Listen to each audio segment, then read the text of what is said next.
10th class exams కానీ తేలిగ్గా తీసుకోమాక పెన్లేమో మర్చిపోలేదుగా 4 తీసుకున్నాను అన్య. 4 సరిపోతాయి, ఈ 2 కూడా తీసుకెళ్ళు. ఇన్నెందుకులా అన్య? ఇదిగో ఎవరొకరు అడుగుతా ఉంటారు, సరే. ఎవరికి ఇవ్వమాక.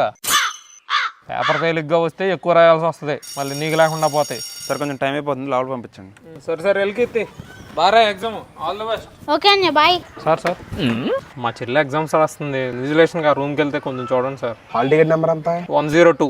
నాది 101. అంటే మీ చెల్లి ముందు బెంచ్, వెనక బెంచ్ అయితే కొంచెం ఏంటి మొత్తం చూసి రాసేవాడి.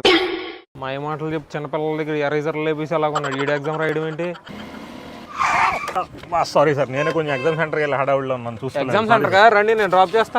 ఇన్విజిలేషన్ ఉందా సార్ మీకు? అవునండి, టీచర్స్ అందరూ వెళ్ళుకుంటారు, కొంచెం ఫాస్ట్గా పోనండి. ఎలా రాసావు? ఒక క్వశ్చన్ రాయలేదన్యా. అసలు తిన్నగా చదివితేగా వచ్చిన క్వశ్చనే గానీ ఒక అతను డిస్టర్బ్ చేసి నా ఆన్సర్ షీట్ లాగేసుకున్నాడు.